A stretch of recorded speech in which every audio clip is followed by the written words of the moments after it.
이 시간 은혜 받을 하나님의 말씀은 창세기 26장 17절로 22절까지 보겠습니다. 구약성경 36쪽에 있습니다. 창세기 26장 17절로 22절 말씀까지 받들어 봉독을 하겠습니다. 이삭이 그곳을 떠나 그랄 골짜기에 장막을 치고 거기 거류하며 그 아버지 아브라함 때에 팠던 우물들을 다시 팠으니 이는 아브라함이 죽은 후에 블레셋 사람이 그 우물들을 메웠습니다. 이삭이 그 우물들의 이름을 그의 아버지가 부르던 이름으로 불렀더라. 이삭의 종들이 골짜기를 파서 샘 근원을 얻었더니 그날 목자들이 이삭의 목자와 다투어 이르되 이 물은 우리의 것이라 하며 이삭이 그 다툼으로 말미암아 그 우물 이름을 에색이라 하였으며 또 다른 우물을 봤더니 그들이 또 다툼으로 그 이름을 신나라 하였으며 이삭이 거기서 옮겨 다른 우물을 봤더니 그들이 다투지 아니하였으므로 그 이름을 르호봇이라 하여 이르되 이제는 여호와께서 우리를 위하여 넓게 하셨으니 이 땅에서 우리가 번성하리로다 하였더라. 아멘. 말씀을 22절까지 받들어 봉독을 했습니다. 오늘 추수감사절을 맞이해서 오늘 설교 제목을 감사를 표현합시다 하는 제목의 말씀으로 은혜를 같이 나누려고 합니다. 미국의 심층 뉴스 프로그램인 인사이드 에디션의 진행자인 데보라 노빌이라고 하는 사람이 책을 하나 썼는데 그 책의 이름이 감사의 힘이라고 하는 책을 썼습니다. 그 사람은 이 책을 쓰는데 그냥 쓴 게 아니고 수없이 많은 설문을 하고 또 실험을 통해서 그 결과를 소개하고 있는데요. 예를 들면 실험 참가자들에게 매일 구체적으로 감사를 표현하게 했고요. 또 감사 편지를 쓴다든지 하루 3가지 이상 감사를 노트에 기록한다든지 또 웃으면서 감사 인사를 하게 했습니다. 그리고 그 실험 참가자들이 그렇게 감사를 표현한 결과 어떤 변화가 나타나는지 하는 것들을 각자 적어내라고 했습니다. 그들의 변화된 내용을 몇 사람을 소개하고 있는데 그 내용을 보면 낙천적인 성격으로 변했으며 열정적으로 활동하게 됐다 그랬고요. 어떤 사람은 스트레스를 이기는 힘이 강해졌다. 또 숙면을 취하게 됐으며 눈에 띄게 건강해졌다. 다양한 것에 흥미가 생겼으며 열린 시각으로 상황을 바라보게 됐다. 결단력이 강해졌고 체계적으로 일 처리를 한다는 이야기를 듣는다.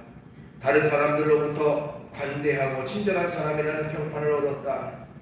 가족관계가 매우 돈독해졌다. 뭐 이런 여러 가지 그 보고서들을 그대로 이제 그 책에 옮겨 놨습니다. 자, 여기서 우리가 발견할 것은 다른 사람에게 감사를 표현한 것인데, 표현했을 뿐인데, 그 감사를 표현한 내게 감사를 표현한 내게 오히려 놀라운 변화가 생겼다는 것입니다. 이처럼 감사라고 하는 것은 나를 변화시키는 힘이 있고요. 또 나의 삶을 새롭게 바꾸는 신비한 변화, 그것이 바로 감사를 통해서 나타난다고 하는 것입니다. 오늘 본문 말씀에 보면 이런 감사의 비밀을 잘 알고 있었던 한 사람이 등장합니다. 바로 여러분들이 잘 아는 아브라함의 아들 이삭이라고 하는 사람입니다. 이삭은 감사를 했고요. 그 감사를 통해서 놀라운 하나님의 축복을 받았던 사람입니다.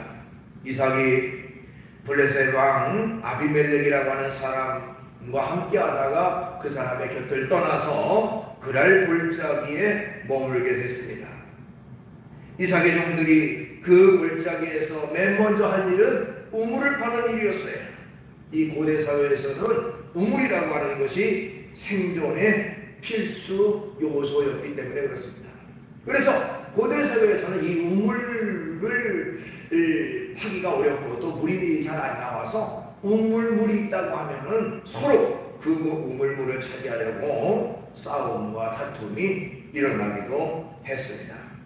자, 이삭의 종들이 우물을 파자 감사하게도 그 우물에서 물이 나왔습니다.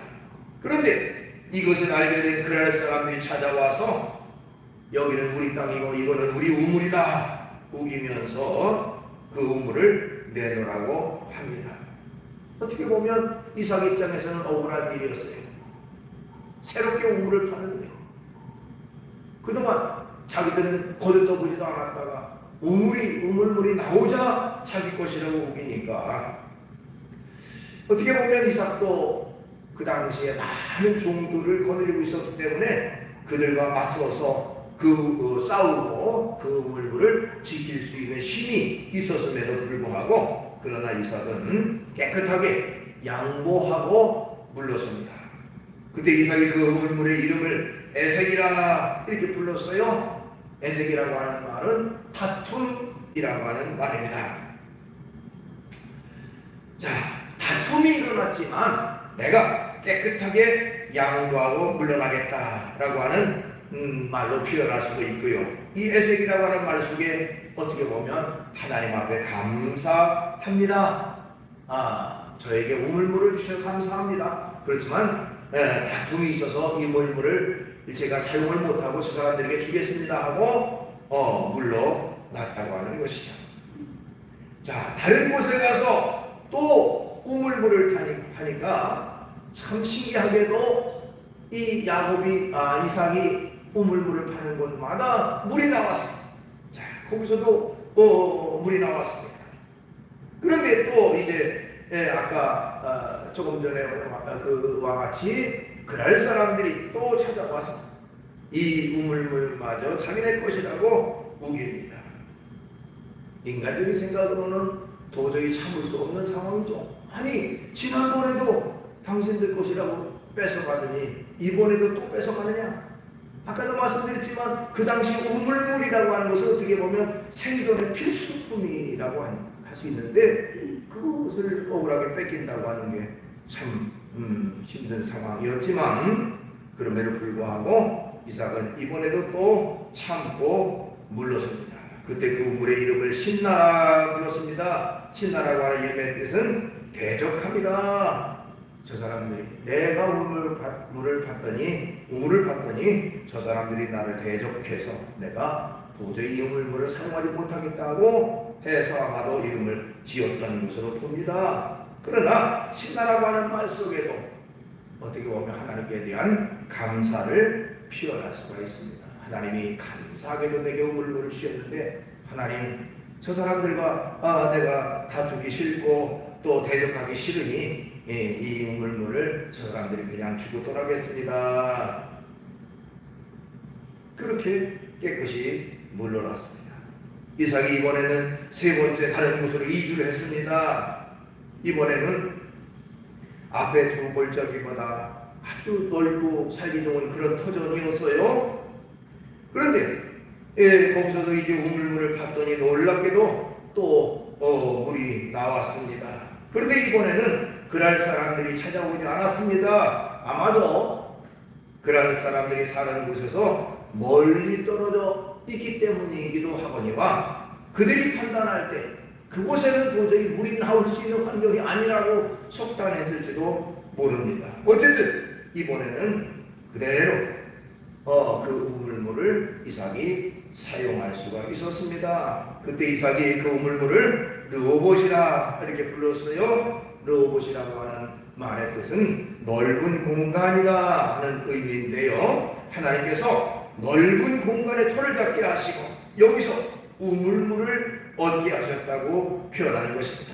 이 르호봇이라고 이름 지은 것은 분명히 하나님을 향한 감사의 표현이었는데 어떻게 보면 두 번이나 양보하고 물러섰더니 하나님께서 이렇게 이전보다 훨씬 좋은 터전에서 좋은 곳에서 물을 얻게 하셨다고 하는 감사의 표현인 것입니다. 또 도저히 물이 나올 수 있는 환경이 아닌 곳에서 하나님이 기적처럼 물을 주셨다 해서 어떻게 보면 감사한 마음으로 하나님 앞에 영광을 돌렸던 것입니다. 자, 이삭은 원망할 만한 상황에도 감사했습니다. 싸우고 갈등을 빚을 만한 그런 상황 속에서도 깨끗이 양보하고 물러서면서 오히려 하나님 앞에 감사를 했던 것입니다. 감사하고 감사했더니 궁극적으로 하나님께서 더 큰 감사, 이 르호봇의 감사를 하나님이 주셨다는 것입니다. 더 큰 축복, 더 큰 은혜, 더 큰 기쁨을 하나님이 주셨다고 하는 것입니다. 오늘 특별히 추수감사절을 맞이해서 우리가 일상 속에서 어떻게 하나님 앞에 감사를 표현하며 살 것인가 하는 말씀을 몇 가지 드리려고 합니다. 우리가 감사를 표현하려면 언제나 감사를 생각해야 합니다 하는 것입니다. 우선 언제나 감사를 생각하며 살아야 한다는 거예요. 빌립보서 1장 3절 말씀에 보면 이런 말씀이 있습니다. 내가 너희를 생각할 때마다 나의 하나님께 감사하며, 그런 말이 있어요. 그러니까 바울이 빌립보 교인들을 생각할 때마다 하나님 앞에 감사할 일들이, 감사할 내용들이 자꾸자꾸 생각났다. 그래서 내가 하나님께 감사했다 하는 내용입니다. 성경을 쭉 읽어보면 바울이라고 하는 사람은 참 감사의 일생을 살았던 사람이다, 이렇게 말할 수가 있습니다. 우리가 잘 아는 대로 바울은요, 기독교 복음을 전하다가 수없이 많이 매를 맞기도 하고 감옥에 갇혀서 고통과 괴롭을 당했던 사람입니다. 우리가 옥중서신이라고 부르는 빌립보서, 에베소서, 빌레몬서, 골로새서 이 책을 보면요, 옥중서신, 즉 감옥 속에 기록한 책인데 그 속의 내용의 주된 말씀, 자주 나오는 말씀은 기뻐해라, 감사해라, 이런 말이 참 많이 나와요. 그러니까 그런 환경 속에서도 오히려 기뻐하고 감사했던 사람이 바울이었고요. 우리에게 또한 범사에 감사하라, 이렇게 권면했던 사람도 바울입니다. 데살로니가전서 5장 18절 범사에 감사하라, 이것이 그리스도 예수 안에서 너희를 향하신 하나님의 뜻이니라. 나도 감사하니 너희들도 같이 감사하자, 우리 모두 하나님 앞에 감사하자는 그런 말씀인 것입니다. 범사, 모든 생활 속에서 우리가 감사의 삶을 살아가는 것은 마땅하고 당연한 것입니다. 그냥 재미있으라고 하는 유머집에 나오는 이야기입니다. 어떤 사람이 뜻밖의 횡재를 했습니다. 먼 친척이 세상을 떠나면서 자기에게 5억 원을 유산으로 남겼답니다. 너무너무 기뻤고 좋았죠. 근데 그 다음 해에 또 자기 부모님이 돌아가시면서 유산으로 10억을 받게 됐고요. 근데 또 그 다음 해에 홀로 사시던 고모님이 돌아가시면서 자기에게 2억 원을 주라고 유언을 남기시고 돌아가셨다고 해요. 불과 3년 사이에 17억이라고 하는 거금을 받게 됐습니다. 근데 이제 그 다음에 이제 4년째 되는 해에 이 사람의 표정이 아주 어두웠습니다. 그래서 그것을 아는 주변 사람들이 물었어요. 왜 그렇게 큰 횡예를 해놓고 표정이 어둡냐 하고 물었더니 이 사람이 대답하기를, 글쎄 금년에는 아무도 돌아가시지 않네 하고 대답을 했더랍니다. 자, 우스개로 만든 얘기입니다만, 자, 감사할 줄 모르고 당연한 것으로 생각하는 잘못된 사람들의 그 마음 상태를 그대로 옮겨놨습니다. 우리가 받은 것을 은혜로 생각하고 감사하게 생각하고 기쁨으로 생각한다면 감사할 수밖에 없습니다. 그러나 그저 당연한 것을 생각한다면 거기에 감사가 나올 수가 없는 것이죠. 바울은 범사에 감사하라. 범사. 모든 일에 그렇게 말했습니다. 자, 추수감사주의, 저는 우리가 잘 아는 대로 영국의 청교도들이 믿음과 신앙의 자유를 찾아서 미국으로 건너가면서부터 시작됐습니다. 1620년 청교도들이 메이플라워 호라고 하는 배를 타고 대서양을 건넜습니다. 미국에 도착하기까지 이루 말할 수 없는 난관과 어려움을 겪었고요. 사람들 중에 거의 절반 가까운 사람들이 세상을 떠날 정도로 엄청난 고통을 당했고, 미국에 도착한 뒤에도 인디언들의 방해가 있었고요. 토양과 기후가 맞지 않아서 엄청난 고난을 겪기도 했습니다. 그런 악조건 속에서 그들은 첫 해의 농사를 짓고 추수한 뒤에 추수감사절을 하나님 앞에 지켰던 것이죠. 눈물을 흘리며 기쁨으로 감사함으로 하나님 앞에 추수감사절 예배를 드렸습니다. 또한 우리가 잘 아는 대로 그들이 신앙의 자유를 찾아서 미국으로 건너간 뒤에 그들이 와서 맨 처음 세운 것이 교회를 세웠다고 하는 것입니다. 교회를 세우고 이어서 그들은 학교를 세우고 또 맨 마지막으로 자기들이 살 집을 세웠다고 합니다. 그런데 그들이 세운 교회, 맨 처음에 세운 교회의 현판에 이런 글이 적혀 있었다고 합니다. Think and thank God. 생각하라. 그리고 하나님께 감사하라 하는 것입니다. 생각해라. 그리고 하나님 앞에 감사하라. 자, 어떻게 보면 우리가 이 세상을 살아갈 때에도 깊이 생각하지 않으면, 단순하게 보면 참 원망할 만한, 불평할 만한 일들이 많은 것이 현실의 모습이죠. 그러나 믿음으로 깊이 생각해 보면 하나님 앞에 감사하지 않을 것이 없습니다. 모든 것을 돌아보면, 뒤돌아보면 참 감사할 것뿐입니다.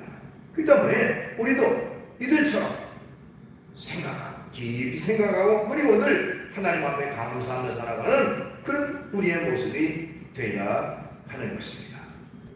그 다음에 우리가 감사를 표현하며 살려면 항상 감사를 고백해야 합니다 하는 것입니다. 감사를 고백해야 합니다.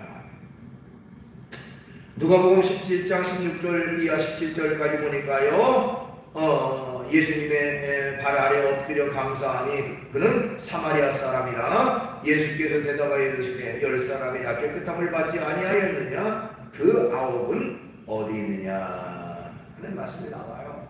10명의 나병 환자들이 예수님께 나와서 치료받기를 고쳐달라고 간청을 합니다. 예수님은 그들을 불쌍히 여겨 10명의 나병 환자들을 즉시 고쳐주셨고요. 그들이 동네로 들어가는 길에 나음을 받은 것을 알았습니다. 그리고 그렇지만은 그 중에 한 사람, 이 사마리아 사람만 되돌아와서 예수님께 감사하고 나머지 9은 그냥 동네로 들어갔습니다. 물론 그들의 마음속에도 감사한 마음이야 없지는 않았겠지만 한 사람만 되돌아와서 감사를 고백했다고 하는 것이죠. 감사를 표현했다고 하는 것입니다. 감사는 고백될 때 비로소 감사의 능력이 나타난다는 것입니다. 감사를 고백할 때에. 그래서 어떤 사람이 그런 얘기를 했습니다. 노래는 부를 때까지 노래가 아니고 종은 울릴 때까지 종이 아니며 감사는 고백될 때까지 감사가 아니라. 어떻게 보면 참 재미있는 말이죠. 고백해야 감사이다. 감사는 어떻게 보면 이렇게 고백으로 나타나야, 표현으로 나타나야 진정한 감사라고 할 수가 있습니다. 우리는 늘 일상 속에서 고백하는 삶, 감사를 감사로 고백할 수 있는 그런 삶이 있어야 됩니다. 하나님을 향해서 하나님이 주신 은혜와 베풀어 주신 사랑에 대해서 감사하고 그 감사를 늘 고백할 수 있는 그런 삶이 되어야 되는 것이죠. 그 다음에 우리가 감사를 표현하려면 감사를 실천해야 한다는 것입니다. 감사를 생활로 실천해야 합니다 하는 것입니다. 출애굽기 23장 14절로 16절에 보니까요, 너는 내년 3번 내게 절기를 지킬지니라. 너는 무교병의 절기를 지키라. 내가 내게 명령한 대로 아비본에 정한 때에 1일 동안 무교병을 먹을지니 이는 그 달에 네가 애굽에서 나왔습니다. 빈손으로 내 앞에 나오지 말지니라. 맥주절을 지키라. 이는 네가 수고하여 밭에 뿌린 것에 첫 열매를 거두미니라. 수장절을 지키라. 이는 네가 수고하여 이룬 것을 연말에 밭에서부터 거두어 저장함이니라. 이 말씀이 있어요. 자, 우리가 잘 아는 대로 이스라엘의 그 3대 절기에 대한 내용입니다. 유월절과 또 오순절과 그리고 맥추절, 그 초장절, 수장절에 대한 내용이에요. 자, 오순절은 애굽에서 종살이 하던 때에 하나님께서 기적적으로 그들을 구원해내신 것을 감사해서 지키는 절기가 바로 유월절이죠. 또한 이 오순절 또는 맥추절이라고 하는 것은 어떻게 보면 춘궁기, 봄에 먹을 것이 진짜 없는 그런 상황 속에서 보리를 수확해서 첫 열매를 거둔 것에 대한 감사로 하나님 앞에 드리는 절기가 바로 맥추절인 것이죠. 그리고 수장절은 가을에 포도농사 모든 농산물을 다 거두고 또한 저장하면서 드린 예배, 오늘날 추수감사절과 같은 그런 의미를 가진 절기가 되어집니다. 자, 이 모든 절기를 지킨 주된 목적은 바로 감사에 있어요. 감사. 우리 민족을 구원하는 것에 대한 감사, 또 첫 열매를 수확하게 해주신 감사, 가을의 농작물을 잘 거두게 하심에 대해서 감사로 이루어진 것이 바로 이런 절기의 의미, 중요한 의미라고 말할 수가 있습니다. 그러면서 그들은 이 하나님 앞에 드리는 절기마다 그들이 해야 할 일이 있는데 반드시 성전에 나와서 하나님 앞에 감사의 제물, 감사의 제사를 드려야 했고요. 또한 백성들이 함께 모여 감사를 서로 나누는 그런 축제를 벌이고 음식을 서로 나누었다고 합니다. 어떻게 보면 감사는 이런 행동으로 연결되는 것이 진정한 감사인 것입니다. 구체적인 행동으로 실천돼야 하는 것입니다. 그것이 바로 감사의 올바른 모습이에요. 감사하다고 생각만 하고 또 말로 표현 안 한다든지 또 행동으로 실천하지 않는 그 모습은 온전한 감사의 모습이 아닌 것입니다. 오늘날 우리도 하나님 앞에 늘 감사하면서 살아가야 하는데 우리는 어떤 모습으로 감사를 실천하며 살아갈 수 있을까요? 우선은 감사함으로 하나님 앞에 예배를 드리는 것이 바로 감사의 표현인 것입니다. 우리가 하나님 앞에 나와 예배 드리는 가장 본질적인 이유, 우리를 구원하신 것에 대한 감사가 그 속에 포함되어 있는 것이죠. 나를 구원하신 하나님, 나를 인도하신 하나님께 감사함으로 하나님 앞에 예배를 드리고, 또한 하나님 앞에 헌신하는 생활 자세가 우리가 해야 할 감사의 표현인 것입니다. 하나님께서 내게 베풀어 주신 것들을 하나님 앞에 드리는 것이죠. 나의 시간도, 나의 건강도, 나의 지식도, 나의 물질도 다 주께로부터 받았으니 주님 드립니다. 주님을 위해서 헌신합니다. 라고 살아가는 자세입니다. 그리고 주님 앞에 충성하며 살아가는 것, 그것도 역시 감사를 통한 그 표현이 되어지는 것입니다. 교회에서 맡겨진 직분과 사명에 충성하고 헌신하는 모습, 그것은 바로 감사가 바탕이 되어야 되고 감사의 아주 중요한 표현입니다. 주님이 나를 이렇게 사랑하셨으니 주님 내가 주님께 충성합니다. 주님께 열심으로 기쁨으로 봉사합니다. 주님을 위해 살아가겠습니다 라고 고백하고 행동으로 실천하는 것입니다. 자, 감사는 우리 성도들이 해야 할 가장 중요한 요소라고 말할 수가 있어요. 늘 일상 속에서 우리는 감사의 삶을 살아가야 되는데 언제나 감사를 생각하고 감사를 고백할 뿐만 아니라 감사를 직접 행동으로 실천하며 살아가는 그런 모습이 있어서 늘 주님을 영화롭게 하고 또 주님께서 흡족해 하시고 기뻐하시는 그런 우리의 모습이 되기를 주의 이름으로 축원합니다.